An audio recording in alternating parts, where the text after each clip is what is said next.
The desert of love. The desert stretched endlessly, a sea of golden sand shimmering beneath, a merciless sun that burned down like the unblinking eye of judgment.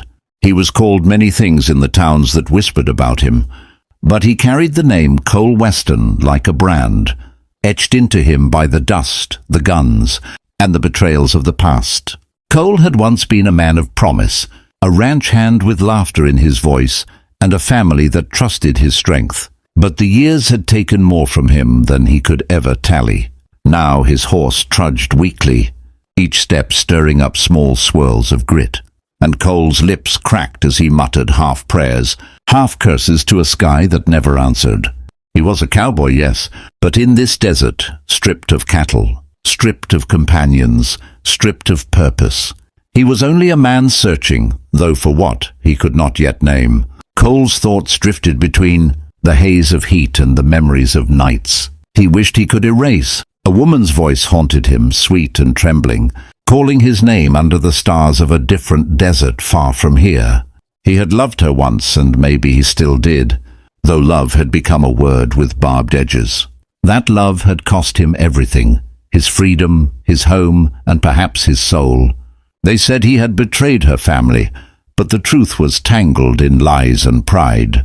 What he knew was only this: she had been exiled, sent away across the seas to a place she did not belong, while he had been cast out, branded an outlaw. The world had conspired to keep them apart, and yet here he was, chasing the ghost of her voice across a wilderness that swallowed weaker men whole. As the sun dipped lower, shadows stretched like claws across the dunes. Cole guided his horse toward a ridge of stone where the sand gave way to broken earth, hoping for shelter. His body ached, his skin blistered, but his mind carried him forward. He thought of the old stories, how some deserts were not just wastelands of earth, but trials of the heart, places where a man's truth was stripped bare. Perhaps this was his fate, to walk the desert of love until he found her, or until he vanished into dust himself. That night, as the cold crept in and the stars scattered across the sky, Cole made a small fire and unwrapped the only relic he had kept through his wanderings, a torn veil of soft white cloth, faintly scented with lavender, though it had long been worn by time.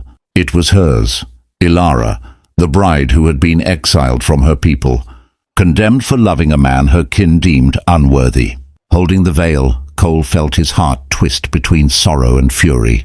Somewhere out there she lived in exile, carrying her own wounds, and if the winds of fate had any mercy, their paths might cross again. Until then he would walk, and he would fight, and he would not let the desert claim him. But the desert was not empty. Shadows stirred beyond the glow of his fire, and a pair of eyes watched from the darkness.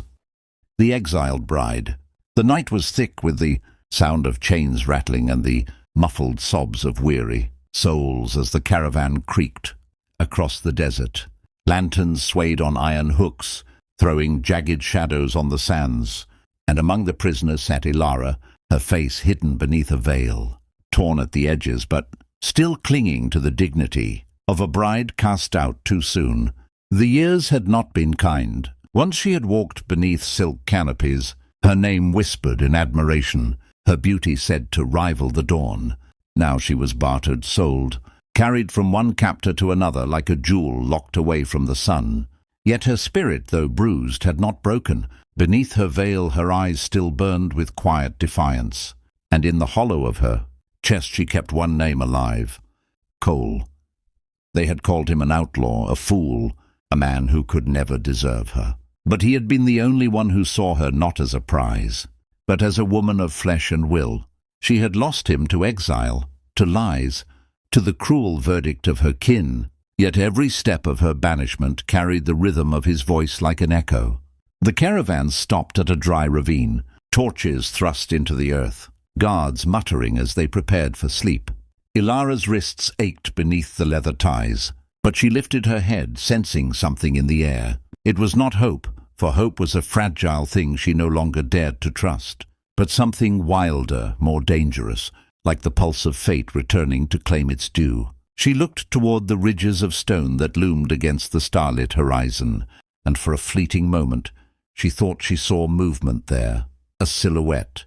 Broad-shouldered, steady, watching. Her heart stuttered. Could it be? Or was the desert playing its cruel tricks again? Cole had been trailing the caravan for days, driven by hunger, thirst, and the fire of love that refused to die. His body was battered from the skirmish with the raiders, his side bandaged with torn cloth, but his eyes were fixed only on the faint glimmer of the caravan's torches in the dark. And then he saw her, just a glimpse, a figure veiled, bound, yet unmistakable. The desert wind carried the lavender-scented memory of the bridal cloth he had kept all these years. And Cole knew he was not chasing shadows anymore. Elara was here, alive, waiting, though she did not know it yet. He crept closer under the cover of night, each step measured, his revolver heavy at his side, his knife glinting faintly when the moon touched it. He had no plan but one, to free her or die trying. For what was a life without love? What was freedom without the one soul who made the dust and the stars worth enduring? As the guards dozed, Cole struck like a storm. Silent at first, swift as the wind, he cut down the lone sentry with a strike of his blade, muffling the man's gasp against the sand. He slipped through the shadows, his eyes fixed on the wagon where Elara sat bound, and then fate tore silence apart, the snap of a twig beneath his boot,